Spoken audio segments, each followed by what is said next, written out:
Baru dibilang gak patriotik, terus langsung koar-koar, ngerasa dibungkam. Aku dibungkam. Kalau beneran patriotik, yang pasti lo gak akan terima suntikan dana 2 juta dolar dari Soros buat jual bangsa sendiri. Nah, sekarang yang jadi korbannya siapa? Yang jelas masyarakat dan kemajuan negara kita. Yang untung siapa? Ya dia sendirilah. Senangnya sendiri, susahnya rame-rame. Makanya, masyarakat jangan gampang dipecah belah sama model NGO kayak gini.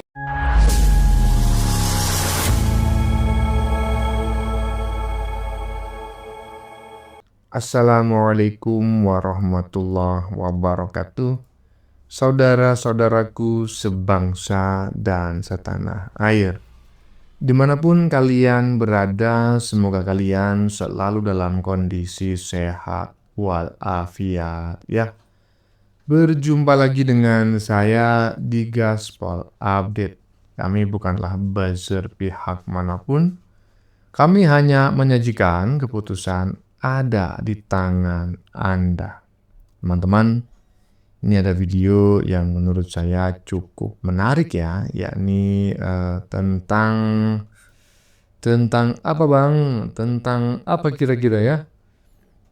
Tentang netizen ya, yang dengan lantang membongkar ya, dan menyindir peran aktivis cap kadal yang menerima dana hibah dari yayasan asing ya, saya nggak mau menyebutkan dari mana ya, yang memiliki misi terselubung yaitu merusak bangsa dan negara dari dalam. Bangsat nggak? Bangsat kali. Hah? Bang Suat itu namanya ya, Bang Suat gitu ya. Pemerintah merespon kritik merespon sedikit, katanya kritik kami dibungkam. Pemerintah tidak bisa menerima kritikan katanya. Terima uangnya sendirian, ya kan? Begitu direspon oleh pemerintah, ngerasa susah, minta susahnya ditanggung bareng-bareng. Enak aja. Inilah manusia pengkhianat yang seharusnya ditindak tegas oleh bangsa dan negara ini ya. Dan bukan hanya aktivis abal-abal yang menjadi ujung tombak provokasinya ya, melainkan juga aktor intelektual alias proksi asing yang berada di dalam negeri ini yang harus juga ditangkap ya. Nggak peduli apakah itu ketua partai ya atau mantan wakil presiden sekalipun, sikat saja Pak Prabowo ya, pasti rakyat akan mendukung. Nah, bagaimanakah videonya dan bagaimanakah respon netizen? Mari kita tonton bersama. Kemudian mari kita komentari bersama di bagian akhir video. Ini dia. Baru dibilang gak patriotik, terus langsung koar-koar, ngerasa dibungkam. Aku dibungkam. Kalau beneran patriotik, yang pasti lo gak akan terima suntikan dana 2 juta dolar dari Soros buat jual bangsa sendiri. Nah, sekarang yang jadi korbannya siapa? Yang jelas masyarakat dan kemajuan negara kita. Yang untung siapa? Ya dia sendirilah. Senangnya sendiri, susahnya rame-rame. Makanya, masyarakat jangan gampang dipecah belah sama model NGO kayak gini. Jaga terus persatuan ya. Jaga terus persatuan ya. Ya iyalah Bang, bagi orang yang waras, tapi bagi mereka tuh influencer yang suka menyerang pemerintah, saya juga nggak ngerti apa sih sebetulnya motif mereka. Tapi setelah saya mendapatkan informasi adanya dana asing begitu kan yang mereka terima, pantas saja mereka sangat rajin menyerang pemerintah karena mereka ya nggak sedikit loh yang mereka terima ya untuk melakukan misi-misi tersebut. Tetapi sekali lagi ya, yang harus kita waspadai dan harus kita ungkap itu bukan para aktivis yang menerima dana tersebut sebagai ujung tombak provokasi, bukan hanya itu, tapi proksi asingnya ya yang ada di dalam negeri ini gitu loh. Itu kan proksi asing juga Bang. Ya, tapi menurut saya itu adalah aktornya lah. Karena organisasi-organisasi di Indonesia itu nggak mungkin lah bisa menembus mancanegara ya. Yayasan milik ini, milik itu nggak bisa. Yang bisa itu ya mungkin mantan pejabat, ya mantan wakil presiden. Wah, saya nggak menyebut nama ya.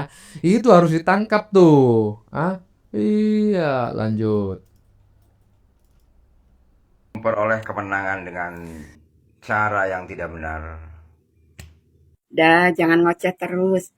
Kalau kalah, ya memang sakit hati, ya terus membuat alasan, ya dengan menuduh pemerintah sekarang, ya menang karena curang, karena ada permainan seperti itu. Kalau lu atau kalian ini merasa dicurangi, dari dulu itu kan sering sekali yang namanya demo, demo Indonesia gelap lah, ya demo perubahan RUU TNI lah, tujuannya hanya untuk apa? Hanya untuk menjatuhkan pemerintahan Pak Prabowo Gibran. Ya, kalau masyarakat ini merasa dicurangi, ya pastinya masyarakat itu banyak sekali yang ikut turun ke jalan untuk mendukung kalian. Kan yang demo orangnya itu-itu saja, ya. Selain kelompok kalian, juga para mahasiswa, juga orang-orang yang tidak paham dipakein menggunakan alma mater. Giliran ditanya demo apa, mereka tidak paham. Mereka yang penting dapat uang, ya 100 sampai 200 ribu, lumayan, ya. Ikut mendukung, bukan mendukung sih, yang penting dapat bayaran. Kalau masyarakat yang benar-benar merasa dicurangi, mereka pasti akan turun ke jalan untuk membela kalian. Kalau mereka ini, masyarakat ini merasa dicurangi, kan nggak ada itu masyarakat yang mendukung kalian. Kebanyakan orang-orang bayaran, para mahasiswa, orang-orang bayaran, dan kelompok kalian, ya, kelompok elit-elit politik seperti itu, ya, dengan membuat isu-isu negatif supaya pemerintahan Prabowo Gibran atau Pak Prabowo Gibran ini bisa dilengsarkan. Ya seperti yang terakhir kemarin, ingin melengsarkan Mas Gibran, lalu digantikan dengan siapa saya nggak tahu, mungkin dengan Anies saat itu kan. Mana berhasil enggak? Karena apa? Karena tidak ada masyarakat yang mau mendukung demo-demo kalian. Ya, kalau kita berpikir sampai ke situ ya, berpikir jauh, oh masyarakat itu tidak ada yang mendukung. Ya berarti masyarakat ini benar-benar, masyarakat atau rakyat yang 58% memang benar-benar memilih Prabowo Gibran. Ya memang sih ya, kalau kalah emang sakit hati. Lalu membuat alasan dengan kata-kata curang, ada permainan, seperti itu, melanggar konstitusi, pokoknya macam-macam, ya. Ya udahlah, simpan aja sakit hatinya, ya. Nggak usah ngocet tiap hari. Nggak ada tuh, ya, masyarakat yang mendukung para pendemo untuk melengsarkan Prabowo Gibran, ya. Ya, begitulah Mbak ya. Itu adalah golongan orang-orang sakit hati yang kalah gitu kan. Kalah pada Pilpres kemarin. Yang kalah sih sebetulnya bukan dia, yang kalah itu adalah junjungannya. Cuma dia ikut sakit hati karena pilihannya itu nggak menang, kan begitu. Tetapi saya yakin ya, laki-laki yang pakai kacamata yang nggak pakai baju di bagian depan tadi itu bukan bagian dari orang yang menerima anggaran dari organisasi asing gitu ya, sebagai dana hibah yang memiliki misi terselubung. Saya yakin tidak. Karena dia bukan siapa-siapa, tetapi dia tidak sadar secara psikologi sebetulnya psikologinya itu digiring untuk menjadi bagian dari mereka. Paham ya? Iya, yang menerima bukan dia, tapi mungkin adalah influencernya, junjungannya gitulah pokoknya. Pokoknya kalau udah kalah itu sakit hatinya kagak ketulungan dan gak dijual obatnya di toko obat. Lanjut. Mutlak, Indonesia nggak pernah janji duit iuran $1 miliar buat BOP, Board of Peace. Jadi kita tidak pernah mengatakan bahwa kita mau ikut iuran $1 miliar. Tidak pernah ada komitmen finansial apapun yang disetujui oleh Indonesia soal itu. Tidak pernah. Dan ini salah satu yang di pertemuan di Washington 19 Februari yang lalu. Yang founding donors. Ini founding donors. Jadi mereka ini masing-masing nyumbang, ada yang lebih mungkin ya. Tapi Indonesia nggak ada di situ. Ada Indonesia. Ya karena saya juga komitmen waktu ditanya saya tidak komit uang sama sekali. Kita mengatakan kita siap untuk pasukan perdamaian berapa yang diminta. Kita punya Basnas, kita punya kan nanti Kita sebelum ini pun kita sudah bangun rumah sakit, Ya. kita sudah bikin macam-macam di situ. Dan jadi bantuan kemanusiaan juga. Tapi di luar skema BOP yang kemudian seolah-olah mengharuskan membayar itu kita sama sekali tidak ada komitmen. Nggak ada komitmen sama sekali. Pertanyaannya kenapa bisa gitu? Karena posisi kita kan jelas teman-teman. Daripada nebar janji duit triliunan yang belum pasti, yang mending bener kata Pak Presiden, kita fokus ke tindakan yang lebih krusial, yaitu pasukan perdamaian. Tugas kita sekarang adalah fokus dorong aksi kemanusiaan nyata ini menjadi realita, bukan pusing mikirin tagihan kehancuran yang dibikin pihak lain apalagi sampai difitnah. Nah, tuh ya. Apalagi yang mau kalian jadikan materi nih bagi aktivis-aktivis yang menerima dana dari yayasan luar negeri yang memiliki misi terselubung di Indonesia. Kemarin kan ini kan jadi materi kan, katanya bukan hanya aktivis loh, Sutat Koplak itu. Ya kan? Tahu kan Sutat Koplak? Sutat yang Sutet itu loh, ya. Saluran udara tegangan tinggi. Hah?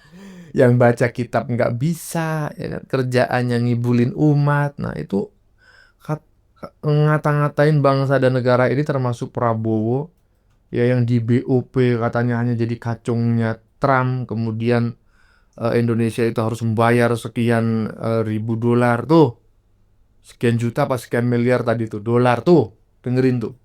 Nggak ada. Nah kalau udah macam kayak gini, coba abis ini apalagi materi yang mereka gunakan untuk menyerang pemerintah.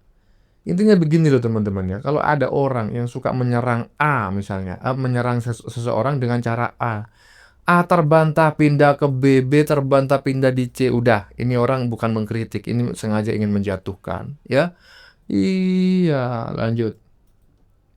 Selama Gibran masih nongkrong sebagai wapres. Nah inilah guys contoh ulama istidraj ya, dimana mata, hati dan pikirannya sudah tertutup hijab dengan kebencian dan sakit hati yang luar biasa, sehingga sama Allah dibiarkan sebagai contoh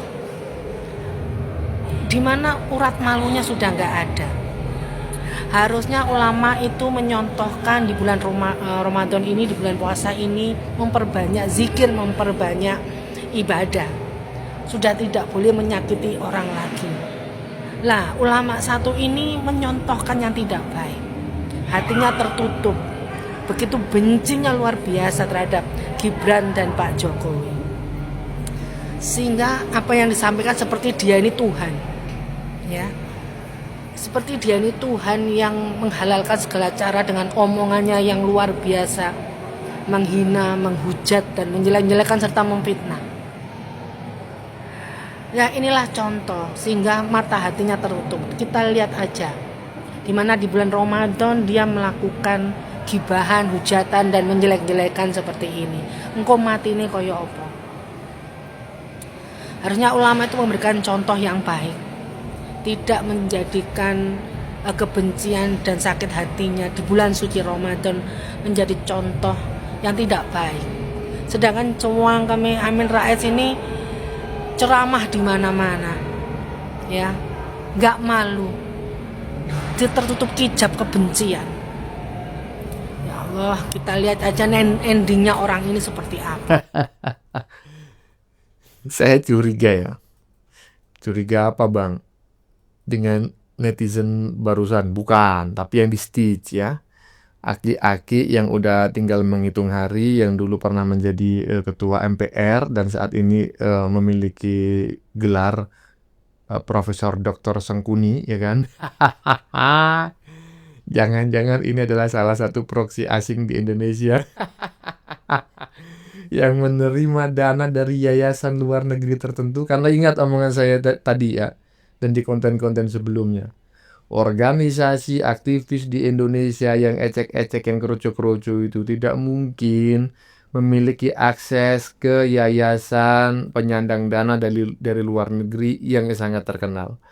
Yang memiliki akses adalah mereka-mereka yang pernah duduk di ya minimal jabatan-jabatan tertinggi lah, ketua partai, ya, wakil presiden, ketua MPR, ya iya. Makanya saya curiga kenapa orang ini bersemangat kali. Seharusnya dicek nih rekeningnya. Jangan-jangan banyak sekali kiriman dari luar negeri. Hai. Bagaimana menurut kalian? Keputusan ada di tangan Anda. Silakan tulis pendapat Anda di kolom komentar, baik Anda yang setuju maupun yang tidak setuju dengan isi konten ini. Sebelumnya saya memohon maaf yang sebesar-besarnya jika dalam penyajian konten ini ada kata-kata yang menyinggung, kurang tepat penggunaannya, atau ada data yang dianggap keliru atau salah. Saya memohon maaf yang sebesar-besarnya. Kita jumpa lagi di lain video. Salam NKRI.